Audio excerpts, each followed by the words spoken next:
حضرت یونس علیہ السلام کی مکمل کہانی۔ حضرت یونس علیہ السلام اللہ تعالیٰ کے عظیم نبیوں میں سے ایک تھے۔ آپ علیہ السلام کو عراق کے علاقے میں واقع شہر نینوا کی قوم کی ہدایت کے لیے بھیجا گیا تھا۔ نینوا کی قوم۔ حضرت یونس علیہ السلام کی قوم بتوں کی پوجا کرتی تھی اور اللہ تعالیٰ کی نافرمانی میں مبتلا تھی۔ آپ علیہ السلام نے کئی سال تک انہیں اللہ کی وحدانیت کا پیغام دیا، لیکن اکثر لوگ ایمان نہ لائے۔ وہ آپ علیہ السلام کا مذاق اڑاتے اور آپ علیہ السلام کی باتوں کو جھٹلاتے تھے۔ حضرت یونس علیہ السلام بار بار انہیں سمجھاتے رہے کہ اللہ کے سوا کوئی عبادت کے لائق نہیں، مگر قوم اپنی ضد پر قائم رہی۔ عذاب کی خبر۔ جب قوم نے مسلسل انکار کیا تو حضرت یونس علیہ السلام نے انہیں خبردار کیا کہ اگر وہ توبہ نہ کریں تو اللہ کا عذاب نازل ہوگا، لیکن قوم نے پھر بھی بات نہ مانی۔ اس پر حضرت یونس علیہ السلام ناراض ہو کر اللہ کے حکم کا انتظار کیے بغیر شہر چھوڑ کر چلے گئے۔ کشتی کا سفر۔ حضرت یونس علیہ السلام ایک سمندر کے کنارے پہنچے اور ایک کشتی میں سوار ہو گئے۔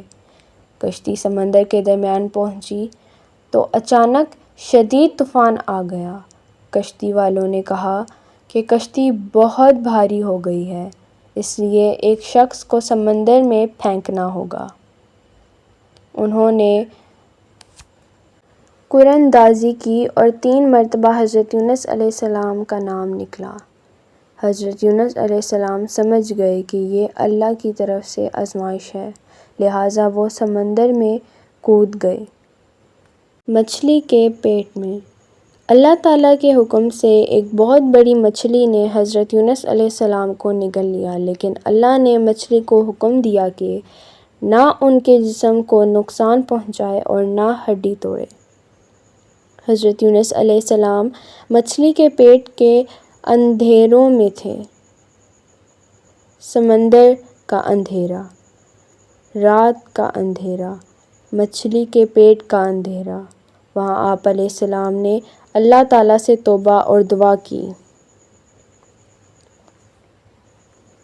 لا الہ الا انت سبحانک انی کنت من الظالمین۔ ترجمہ: اے اللہ، تیرے سوا کوئی معبود نہیں، تو پاک ہے، بے شک میں ہی قصورواروں میں سے تھا۔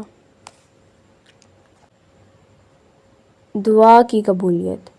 حضرت یونس علیہ السلام مسلسل اللہ سے دعا کرتے رہے۔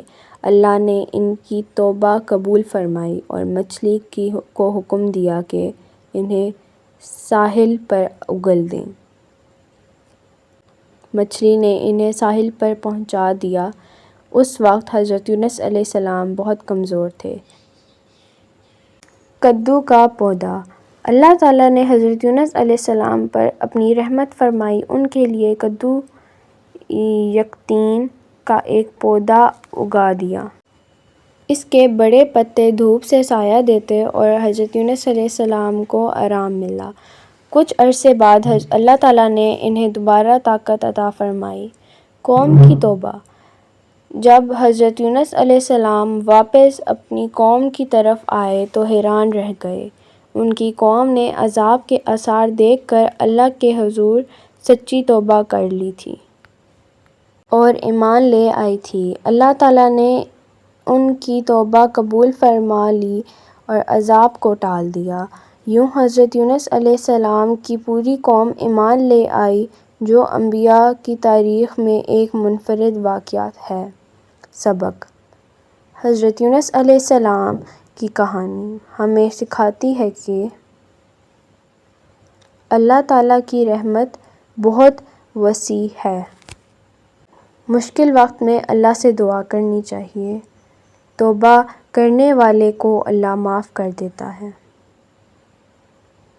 صبر اور استقامت کامیابی کی کنجی ہے۔ اللہ کے حکم پر مکمل بھروسہ کرنا چاہیے۔ اللہ تعالیٰ نے حضرت یونس علیہ السلام کے اس واقعے کو قرآن مجید میں بھی بیان فرمایا ہے تاکہ لوگ اس سے نصیحت حاصل کریں۔